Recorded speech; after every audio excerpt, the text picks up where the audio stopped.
Welcome back everyone to another LEGO Star Wars The Skywalker Saga video, and during these very quiet times there has been a few things worth covering this week which I've compiled into this video. So like if you enjoy, subscribe if you're new, and let's get into the first thing, which is another developer leaving and what this could mean. Chris Rumsey tweeted this: "My last day at TT Games today. I've genuinely had the best time ever working there, but it's time for something new. I absolutely cannot wait for LEGO Star Wars to release. It's possibly the best project to finish my time there with." And obviously it's always quite comforting when the devs speak about this game, and here we have another comment here reassuring us that everything is going to be okay, which I'm sure it will be. And in terms of these devs leaving, obviously there's been a lot of questions posed, including ones from myself as to why this has been happening, and I do think it isn't such a bad thing anymore. At first we were all thinking, are they leaving because the game's done? And then obviously we got told the game has been set back to spring of next year.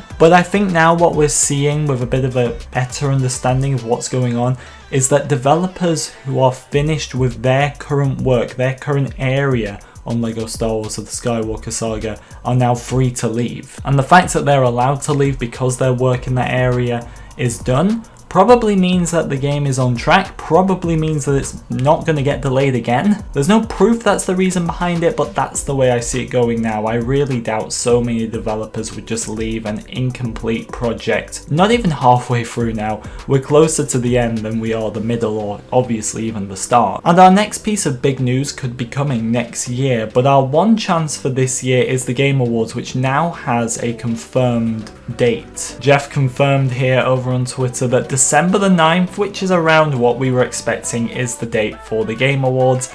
Nothing's confirmed, and I think now with the last two Gamescoms we can really learn something from this, and that is, if the Skywalker Saga is going to be at this event, they are most likely going to tell us a few days before via social media platforms such as Twitter. This is what's happened with both Gamescom appearances. So what I'm saying here is, if it gets to December 9th, the Game Awards starts and there's been nothing announced online, the chances are LEGO Star Wars isn't going to be there, so therefore I wouldn't even bother watching it. I think now we can notice that there is a system in place where they will tell us a few days before online if the Skywalker Saga is going to be present at these events. It was rumoured to be at the Game Awards last year and it didn't end up being there, so keep it in mind. Don't get your hopes up for this one, but keep an eye out at the same time. And before we get on to our final point, which is a very interesting article actually, I just wanted to mention that it is official now.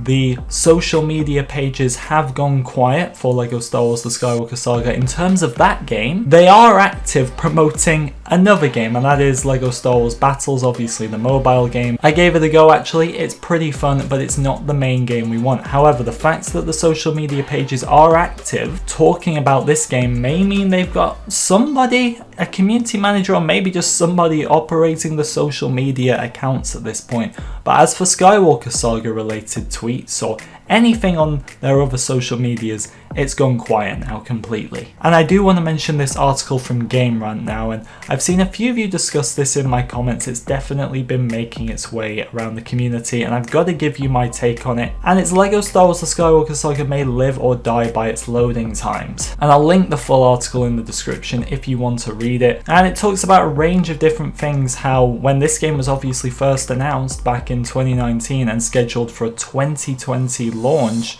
the next gen consoles weren't even a thing. You gotta remember, this game is coming out for the Nintendo Switch, which is several years old, and yet now, with the current state that we're in, this game is coming out when there are next gen consoles, Xbox Series X and S obviously, and the PlayStation 5, and are the loading times gonna be a problem? Honestly, I think this article states the obvious in a lot of places, because it is pretty obvious that Xbox Series X/S and PlayStation 5 will have quicker loading times than the last gen consoles, and probably the Nintendo Switch as well. And yes, it will probably be infuriating if you're playing on last gen and you see somebody playing next gen and their games loading a lot quicker, especially with the planet to planet. We saw the map in the trailer and all the planets, and there'll no doubt be loads of loading screens there. And the fact that these consoles are nearly impossible to get your hands on, there's going to be a lot of people when this game launches that don't even have a next-gen console and maybe won't get the full experience in terms of a high-performing, very fast loading time Skywalker Saga. But as the article suggests, will LEGO Star Wars The Skywalker Saga live or die by its loading times? No, it'll be completely understandable as far as I'm concerned that last gen won't load as quickly as next gen, and they talk about in the article trying to balance it. I don't think you should be balancing it, because then if you make the loading times a bit slower on next gen, people, rightfully so, are gonna complain. But that is my thoughts on this article. Let me know your thoughts as well. Like if you enjoyed, everyone, subscribe if you're new. I'll see you in the next one.